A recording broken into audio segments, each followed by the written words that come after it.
Busan, or Busan, I'm not entirely sure how to pronounce it, is a Korean zombie movie that was directed by Seon Leo.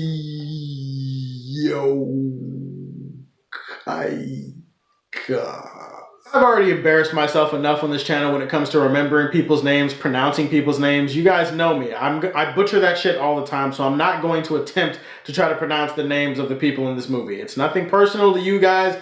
I mess up people's names all the time. Either way, Train to Busan, like I said, is a zombie movie that mostly takes place in and around this train. So the story follows this father. He's been taking care of his daughter. He's a very busy guy. He's a fund manager, I believe. He has all the time in the world for his business, but no time at all for his daughter, who he's supposed to be taking care of. One day, him and his daughter get on a train so that they can take it to Busan so that they can see her mother. On the way, while they're on the train, they are suddenly attacked by these mysterious zombies. Like, there's an infection that breaks out. There are zombies on the train, and all of a sudden they're in a gigantic fight for their life. Along the way, we have several stops and ups and downs and twists and turns and zombies biting people and blood and death and chaos and carnage and anarchy. You know, all the good shit that you love to see in a zombie movie. So, full disclosure, I have something to confess here before I get into this video. I actually did not see this movie when it first came out. I heard a lot about it. Didn't get a chance to see it. I only saw this movie recently, so you'll have to forgive me if it's still fresh enough in my mind to talk about it, and I'm sure a lot of you have already said what you had to say about this movie years ago when it came out. How recently did I see this movie?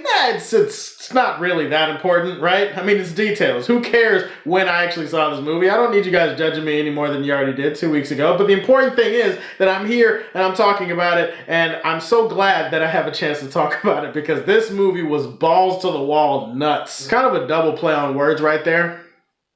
I promise it was unintentional. I like the concept and the idea of this movie, because obviously we've seen zombie movies before. Dawn of the Dead, 28 Days Later, 28 Weeks Later, I Fell in Love with a Zombie, or I Fucked a Zombie, or whatever that movie was called that came out a few years ago. The point is, we've seen our fair share of zombie movies and zombie TV shows. The Walking Dead, obviously, still going on AMC. So there's almost nothing that we've seen in this genre that would really surprise us. But I like the fresh and unique way that this movie approached the zombies. I like the fact that a lot of this movie takes place on this train. Like, sometimes it'll branch out and it'll take place in a train station, but for the most part, it's all about a battle for survival on this train. And that's an interesting concept, because trains, you know, they're kind of a confined space. On a train, you can really only go one direction. So it was really cool and creative and innovative even, to see these zombies in this close space with these people, and see these people have to try to figure out a way to survive and fight their way past these zombies. A lot of well-done zombie sequences that really utilize the environment and the creativity that you can come up with surrounding a train. Along the way, you get fully invested in these people on this train and their lives, which brings me to my favorite thing about this movie, which surprisingly is not the zombies,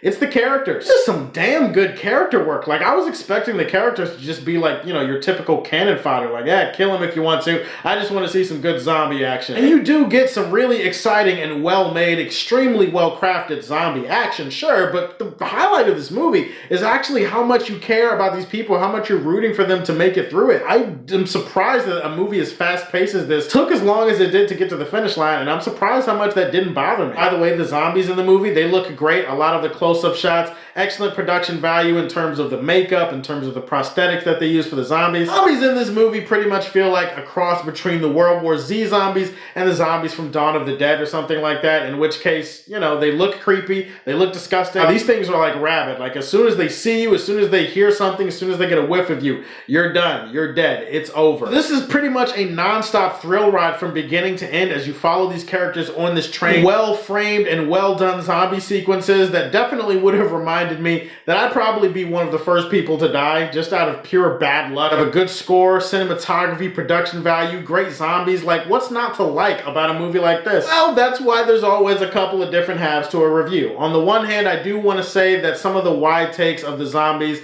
and the CGI and the visual effects for them could have looked a little bit better. The problem that I did see in World War Z, like, whenever you have these huge groups, these hordes of zombies, sometimes you need to film them in a wide shot where there's a lot of them doing something at once. It does look a little bit cartoonish when they go to those wide takes. Not really that big a deal, but if I have to mention it in World War Z, if I'm gonna be fair, I have to mention it here, no matter how much I love the movie. I will say that one of my biggest problems with the movie is not really a problem with the movie, it's a problem with a character in the movie, and because of my issues with this character, which is not the movie's fault, I had issues with the ending. This motherfucker, this bitch, this ooh, I don't even remember the person's name in this movie. Sir, you did a great job because you made me hate you. I have not felt this type of hatred in my body for a character since Joffrey Baratheon, and real ones know who the hell I'm talking about. It's just he caused so much death in this movie. His actions or inactions, his selfishness, it just caused so much death to people who didn't deserve it. Like, I was screaming at the TV and cussing him out. Like, y'all should have seen me. I was a hot mess. Like, throughout the entire movie, I'm just like, can you die? Like, why haven't you died yet? All these people that have died, and somehow yo ass is still sticking around. Like, can you just die? Just die. Just do us all a favor and fucking die. To the point where it got to the end of the movie, and then some stuff happens that I'm not gonna spoil, but I was just sitting there like, okay, well, this is bullshit. I don't like this ending. I don't like this. No, this isn't right. This isn't right. This isn't fair. And I know that's not the movie's fault.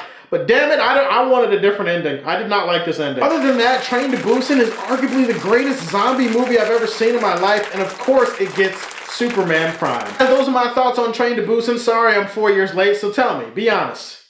You hated that guy as much as I did, didn't you? Come on, put it down in the comment section. Let's bash this fucker. Please like and subscribe to the Superfan Show. And as always, if you like what you see, tell me how you feel and stay tuned to hear more from the Man of Steel.